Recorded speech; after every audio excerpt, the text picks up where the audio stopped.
I am not sure who will be reading this, but please understand I tried to stop it. I do not have much time. If you see an ad for Jack's paintings, do not buy anything. Let me start from the beginning. I am writing this as if it were happening in real time. I hope this helps drive my warning deep into your bones, ensuring you do not make the same mistakes as I did.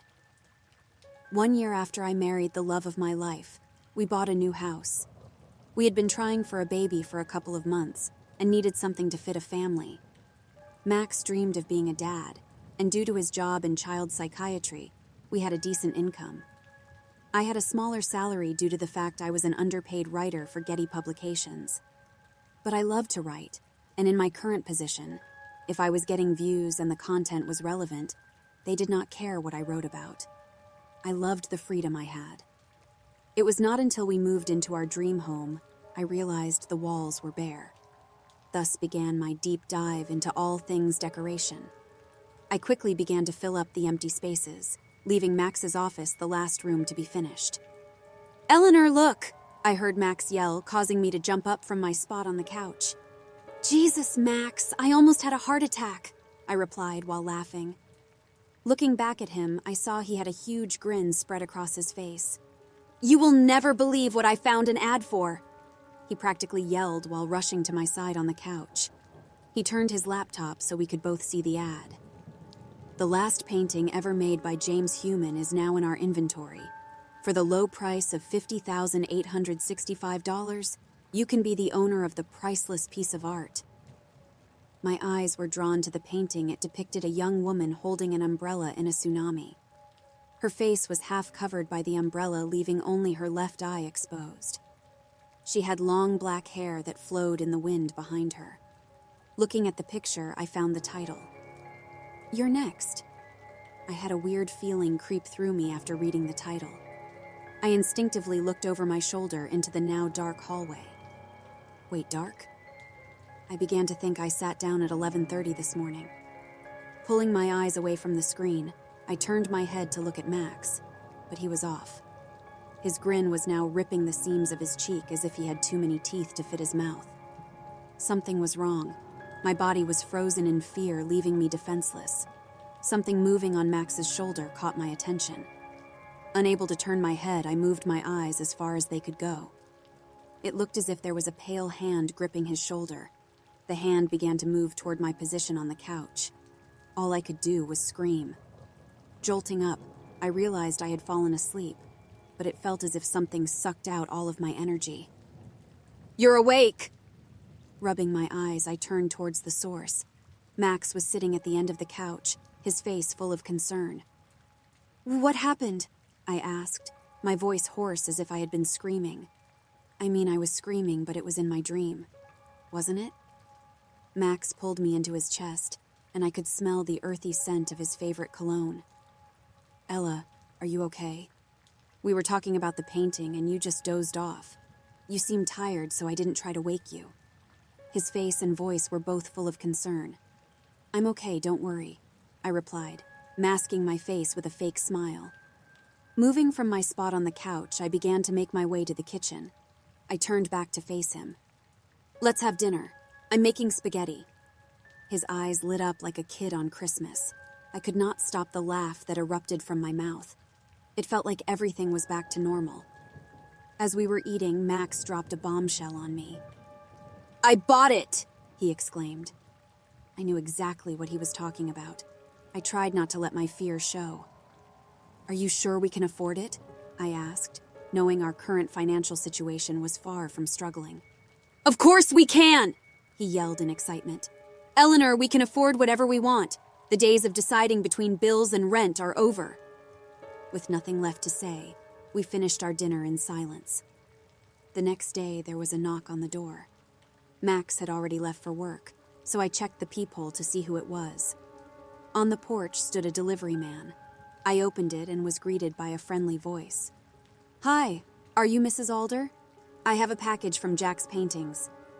Before I could reply, he continued, "I just need you to sign at the bottom of this form, please." He pushed the form into my hand. I grabbed it and began to sign. My signature was a mess due to my hands shaking. The delivery man just stood in the same spot, smiling. What a weirdo.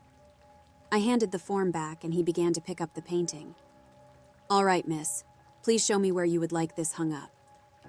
I was a little apprehensive about letting a strange man into our home, but he was harmless.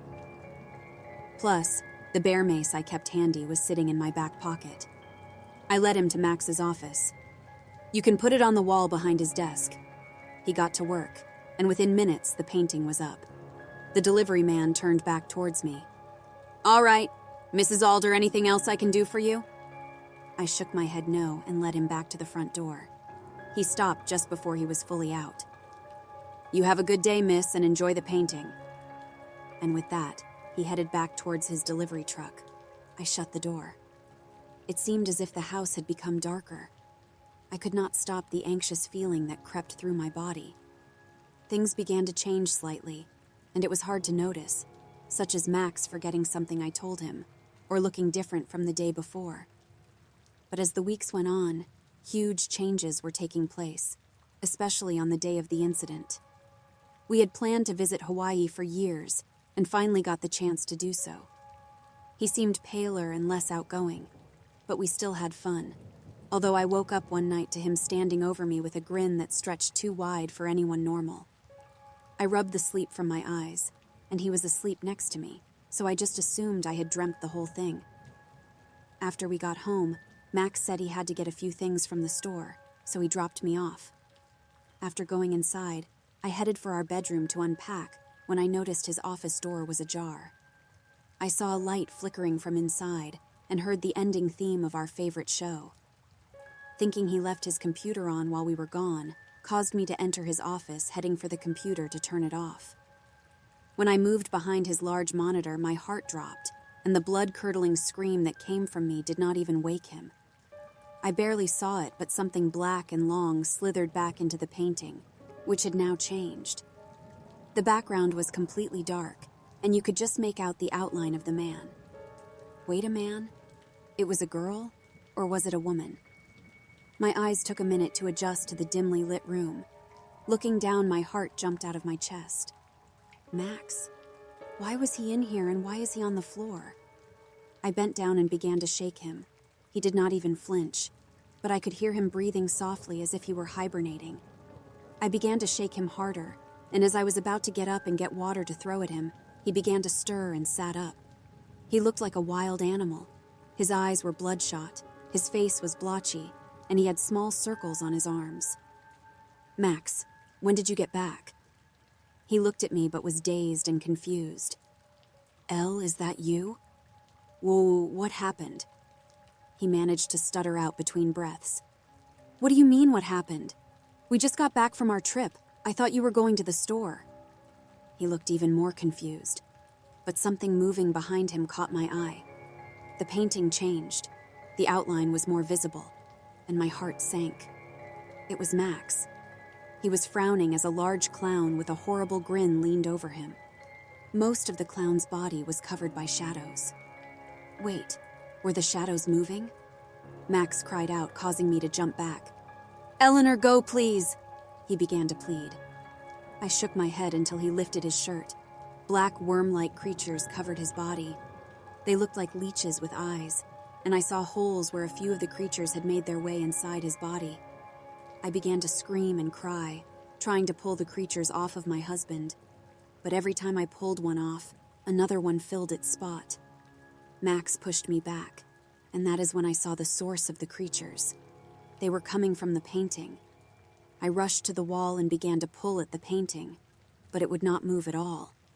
I began to claw at it, trying anything to get it off the wall, and that is when I heard the door.